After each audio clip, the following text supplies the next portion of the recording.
2025 June 1 Siraj editorial. തീവ്രവാദ വളർച്ചയിൽ ഭരണകൂട ഭീകരതയ്ക്കും പങ്ക്.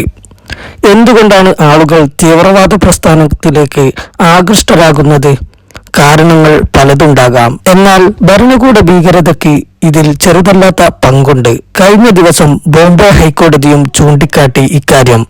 ഓപ്പറേഷൻ സിന്ദൂരിനെതിരെ സോഷ്യൽ മീഡിയയിൽ പോസ്റ്റിട്ട വിദ്യാർത്ഥിനിക്ക് ജാമ്യം അനുവദിച്ചുകൊണ്ടാണ് ജസ്റ്റിസുമാരായ ഗൗരി ഗോഡ്സെ, സോമശേഖരൻ സുന്ദരേശൻ എന്നിവരടങ്ങിയ ഹൈക്കോടതി ബെഞ്ച് ഈ നിരീക്ഷണം നടത്തിയത്. ഓപ്പറേഷൻ സിന്ദൂറുമായി ബന്ധപ്പെട്ട് സർക്കാരിനെ വിമർശിച്ച് പോസ്റ്റിട്ട വിദ്യാർത്ഥിനി വിവാദമായതോടെ പോസ്റ്റ് പിൻവലിക്കുകയും മാപ്പ് പറയുകയും ചെയ്തിരുന്നു. എന്നിട്ടും പോലീസ് വേട്ടയാടുകയും അറസ്റ്റ് ചെയ്ത് ജയിലിലടയ്ക്കുകയും ചെയ്തു. പോലീസ് നടപടിയെ രൂക്ഷമായി വിമർശിച്ച കോടതി പോസ്റ്റ് ഉടനടി ഡിലീറ്റ് ചെയ്ത് ഖേദം പ്രകടിപ്പിച്ച സാഹചര്യത്തിൽ വിദ്യാർത്ഥിനിയെ അറസ്റ്റ് ചെയ്യാൻ പാടില്ലായിരുന്നുവെന്ന് ചൂണ്ടിക്കാട്ടി.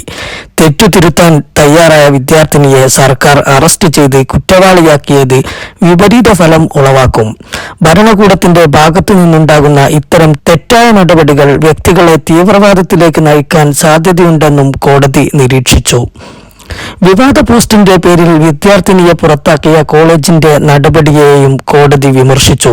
വിദ്യാഭ്യാസ സ്ഥാപനങ്ങൾ വിദ്യാർത്ഥിയെ ശിക്ഷിക്കുകയല്ല നന്നാക്കിയെടുക്കുകയാണ് വേണ്ടതെന്നും വിദ്യാർത്ഥിക്ക് കാര്യങ്ങൾ വിശദീകരിക്കാൻ കോളേജ് അധികൃതർ അവസരം നൽകണമായിരുന്നുവെന്നും കോടതി അഭിപ്രായപ്പെട്ടു.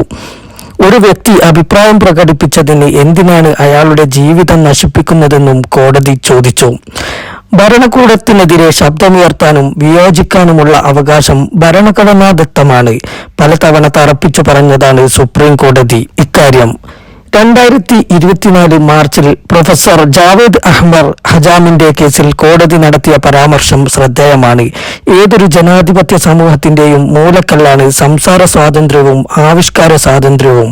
ഇന്ത്യയെപ്പോലെ ഊർജ്ജസ്വലമായ ജനാധിപത്യത്തിൽ സർക്കാർ നടപടികളെ അവയുടെ വ്യാപ്തിയോ പ്രത്യാഘാതങ്ങളോ പരിഗണിക്കാതെ വിമർശിക്കാൻ പൗരന്മാർക്ക് അവകാശമുണ്ട്. ഭരണഘടന ഉറപ്പു നൽകുന്ന ഈ അവകാശം സ്വേച്ഛാധിപത്യത്തിനെതിരെ ഒരു സംരക്ഷണമായി വർത്തിക്കുകയും സർക്കാരിന്റെ ഉത്തരവാദിത്വം ഉറപ്പാക്കുകയും ചെയ്യുന്നുവെന്നായിരുന്നു ജസ്റ്റിസുമാരായ അഭയ് എസ് ഓക്ക, ഉജ്ജൽ ഭൂയാൻ എന്നിവരടങ്ങിയ ബെഞ്ചിന്റെ വിധി പ്രസ്താവം.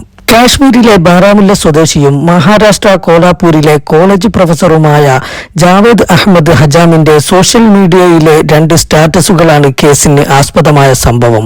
ഇന്ത്യൻ ഭരണഘടനയുടെ ആർട്ടിക്കിൾ 370 റദ്ദാക്കിയതിൽ അതൃപ്തി പ്രകടിപ്പിക്കുന്നതും പാകിസ്ഥാൻ സ്വാതന്ത്ര്യദിനാശംസകൾ നേരുന്നതുമായ സ്റ്റാറ്റസുകൾ 2022 ആഗസ്റ്റ് 13-നും 15-നുമാണ് അദ്ദേഹം പോസ്റ്റ് ചെയ്തത്. ഇതിനെതിരെ പോലീസ് കേസെടുത്തു. പോസ്റ്റ് വ്യത്യസ്ത വിഭാഗങ്ങൾക്കിടയിൽ ശത്രുത വളർത്തുന്നു എന്നാരോപിച്ച് ഇന്ത്യൻ ശിക്ഷാ നിയമത്തിലെ സെക്ഷൻ 153A പ്രകാരമാണ് FIR രജിസ്റ്റർ ചെയ്തത്. ഇതിൽ യാതൊരു അപാകതയും ദേശവിരുദ്ധതയും ഇല്ലെന്നും കോടതി കണ്ടെത്തിയ സാഹചര്യത്തിൽ ഓപ്പറേഷൻ സിന്ദൂരിനെതിരായ വിദ്യാർത്ഥിനിയുടെ പോസ്റ്റിൽ നിയമവിരുദ്ധമായി ഒന്നുമില്ലെന്നും വ്യക്തം. പാകിസ്ഥാനെതിരെ നടത്തിയ ഓപ്പറേഷൻ സിന്ദൂരിന്റെ ആവശ്യകതയിൽ സംശയം പ്രകടിപ്പിക്കുക മാത്രമാണ് പ്രസ്തുത വിദ്യാർത്ഥിനി ചെയ്തത്. പൗരന്മാർക്ക് അവരുടെ അഭിപ്രായങ്ങളും വീക്ഷണങ്ങളും സ്വതന്ത്രമായി പ്രകടിപ്പിക്കാൻ അവസരം വേണം രാജ്യത്ത്. ജനാധിപത്യത്തിന്റെ ആണിക്കല്ലായ അഭിപ്രായ സ്വാതന്ത്ര്യത്തെ അധികാരത്തിന്റെ ദണ്ഡ് ഉപയോഗിച്ച് നേരിടുമ്പോൾ ഇരയിൽ അത് ഭരണകൂടത്തോട് വെറുപ്പും വിദ്വേഷവും സൃഷ്ടിക്കുകയും ക്രമേണ അത് തീവ്രവാദവും ഭീകരവാദവുമായി വളരുകയും ചെയ്യും. ഇതാണ് മണിപ്പൂർ, ഛത്തീസ്ഗഡ് തുടങ്ങിയ സംസ്ഥാനങ്ങൾ നൽകുന്ന പാഠവും. പ്രസ്തുത സംസ്ഥാനങ്ങളിലെ തീവ്രവാദ പ്രസ്ഥാനങ്ങളുടെ വേരറുക്കാൻ കേന്ദ്ര സംസ്ഥാന ഭരണകൂടങ്ങൾ ശ്രമം തുടങ്ങിയിട്ട് പതിറ്റാണ്ടുകളായി. നൂറുകണക്കിന് വ്യാജ ഏറ്റുമുട്ടലുകളും നിയമവിരുദ്ധ കൊലകളുമാണ് സൈന്യവും പോലീസും നടത്തിയത്.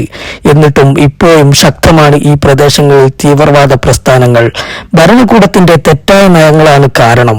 ഇക്കാര്യം കേന്ദ്ര ഭരണകൂടത്തിനു തന്നെ ബോധ്യമുണ്ടെന്നാണ് 2017 ഫെബ്രുവരിയിലെ മാവോയിസ്റ്റ് ആക്രമണത്തിൽ 26 സൈനികർ കൊല്ലപ്പെട്ട സംഭവത്തിനു പിന്നാലെ കേന്ദ്ര ആഭ്യന്തര മന്ത്രി രാജ്നാഥ് സിംഗ് നടത്തിയ പ്രസ്താവനയിൽ നിന്ന് വ്യക്തമാകുന്നത്.